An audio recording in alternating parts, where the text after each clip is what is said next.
Everybody has heard of the original Woodstock Festival that took place in the late 1960s. You know, Jimi Hendrix playing the Star-Spangled Banner rebelliously on his electric guitar, and many a bad acid trips were had. Woodstock 69 really encapsulated the sounds and trends of a whole decade. But did you know that same thing happened again in the 1990s? Twice, actually, in the forms of Woodstock 94 and Woodstock 99. These events were put together to mark the 25th and 30th anniversaries of one of the most culturally relevant music and arts festivals of all time. But by Woodstock 99, a music festival that started out for peace, love, and music, morphed into a barbaric litany of pillage, rape, and destruction. So what the hell happened? Well, let's take a look. This is the Overstimulation Station.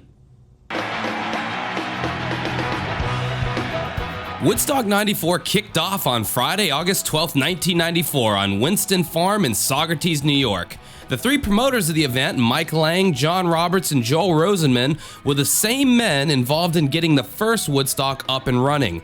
The original Woodstock took place in 1969 and became notorious for being a financial bust that threw the business formed by the three men, Woodstock Ventures, into massive debt. This apparently was not a desired outcome for Woodstock 94, as ticket prices had ballooned from $18 per person in 1969 to a staggering $135 per person in 1994, which is about $225 in today's money. But when you adjust for inflation, the price increase isn't as crazy as it sounds. No, the real way Woodstock 94 was going to make money was going to be corporate sponsorships. Because whenever you think free love and hippies, you're thinking corporate sponsorships. Letting a huge corporate entity plaster their logos all over your festival was certainly not a novel concept by 1994, but for a movement that was originally associated with the free-loving, communal ideals of the 1960s, it seemed like a betrayal to some. Trent Reznor of Nine Inch Nails was quoted as saying, "I feared after I committed to do it that it would be a corporate nightmare, with a Pepsi logo behind the Woodstock thing." As the event went on, however, fans didn't seem to mind, and even despite there being overcrowding, 2 deaths, and logistical problems aplenty, the event was an overall critical success. Financially, however, Woodstock 94 still lost money. One of the most notable aspects of Woodstock 94 was the weather. Incessant rains plagued the festival, turning much of the ground into muck. Add drugs, alcohol, and stupidity to this equation, and what you ended up with was concertgoers hurling mud at many of the performers. During Green Day's set, Billy Joel Armstrong had a mud pie land smack in the middle of his guitar during their performance of When I Come Around, which led to the band throwing mud back at the audience. This erupted into an all-out brawl, with crowd members jumping on stage and bass player Mike Dirnt accidentally getting his tooth knocked out by a security guard. For the life of me, I can't understand how that guitar still made noise after getting covered in mud like that. The promoters for Woodstock 94 tried putting together a lineup that appealed to young people. They also wanted to bring back some Woodstock 69 alumni as well, so what you ended up with was a really diverse roster of artists that really encapsulated the mid to early 1990s. I think we can all agree that acts like Blues Traveler, Candlebox, Collective Soul, and the Spin Doctors all kind of peaked around that time and then fizzled out by the end of the decade. And then, of course, you had legendary bands on that same bill like Crosby, Stills, and Nash, Aerosmith, and, of course, Bob Dylan. So they were already legendary at that time anyway, and still are.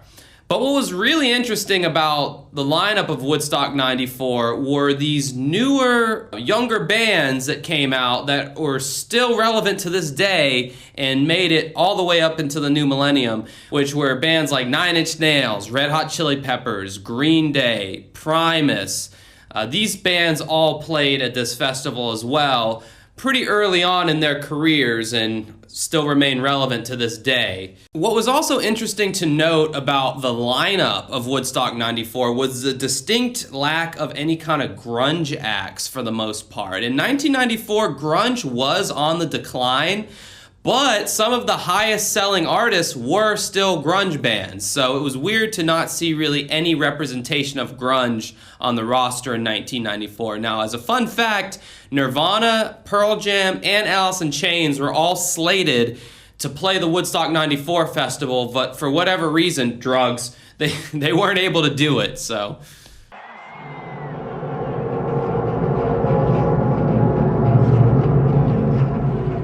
Woodstock 94 had apparently gone so well that Woodstock Ventures wanted to do it again in 1999 to mark the 30th anniversary of the Woodstock Festival.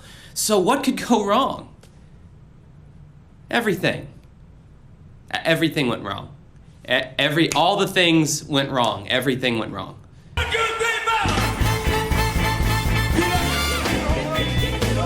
Woodstock 99 took place from July 22nd until July 25th, right in the dead of summer.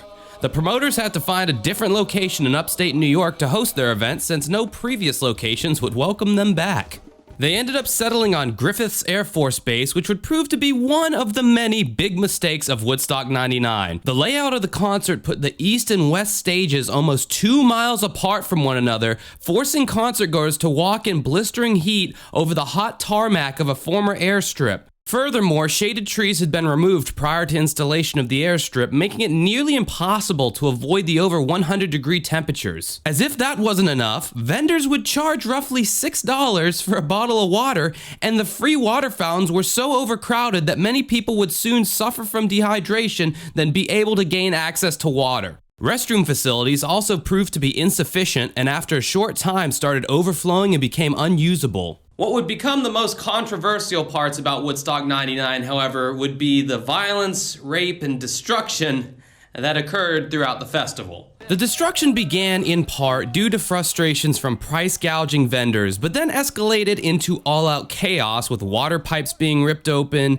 ATMs and vendor stands being burglarized, portions of fence and sound towers being torn down, and huge bonfires being started. All the while, security was hardly anywhere to be seen once inside the venue. According to one article, it was not uncommon for the cheap, underpaid security detail to quit on the job, take off their security uniforms, and join in on the fun. On top of all this, there were 8 reported cases of rape that occurred during the festival, on some occasions taking place right in the middle of a mosh pit with multiple men taking part in the assault. By the end of the festival, Woodstock 99 looked like a war zone. Most of the infrastructure had been burned to the ground.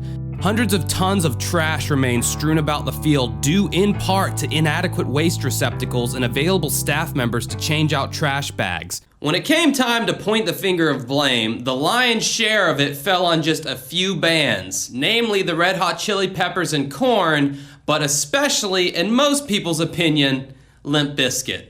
It's just one of those days when you don't want to... Most critics cite Limp Bizkit's performance of Break Stuff as the flashpoint for the beginning of most of the violence, with frontman Fred Durst saying things like, "It's time to let yourself go right now, 'cause there are no motherfucking rules out there."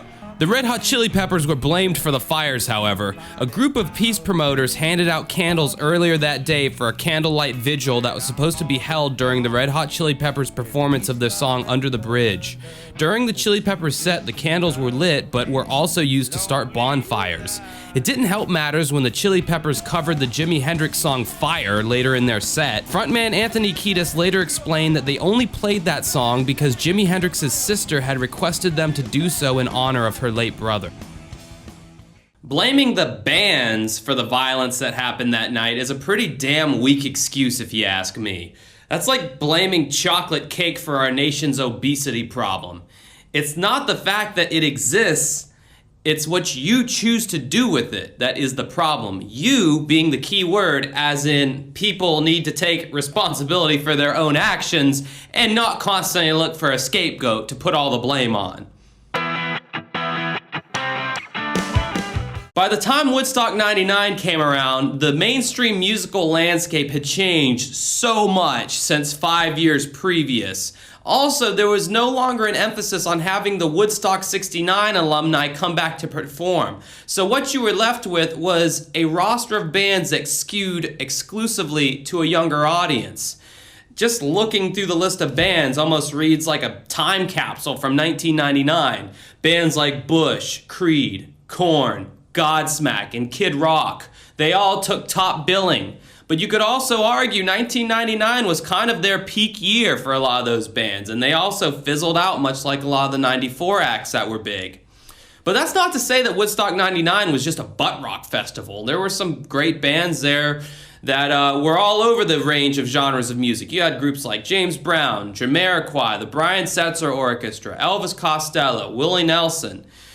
You also had this strange new emerging genre of music known as techno, with groups like Moby, the Chemical Brothers, and Fatboy Slim all setting the stage for these all-night rave sessions. Oh yeah, and Muse also played on the emerging artist stage at Woodstock 99, so they're kind of a band that people listen to now. I didn't know Muse had even been around that long. You also had some mid-90s leftovers like the Counting Crows, Alanis Morissette, and the Dave Matthews Band, who also played that festival. So, aside from the gnarly shit that happened off stage, there really was something there for everybody. Fun fact, some of the bands that were supposed to play Woodstock 99 included groups like the Smashing Pumpkins, the Foo Fighters, Aerosmith, and Sugar Ray. The last two bands I could definitely do without. After all the calamity of the 1999 festival, there is yet to be another Woodstock. Lars Ulrich, drummer for Metallica, stated in a 1999 interview that Metallica was already in talks to do Woodstock 2004. Well, obviously that event never happened. Supposedly, Woodstock Ventures are actively seeking out locations for their 50th anniversary Woodstock Festival to take place in 2019. I personally love these Woodstock festivals and how they are so accurately able to capture the zeitgeist of that moment in music history, lifted up by that naive belief in peace, love, and music. I'm Josh Cannon. I hope you enjoyed watching.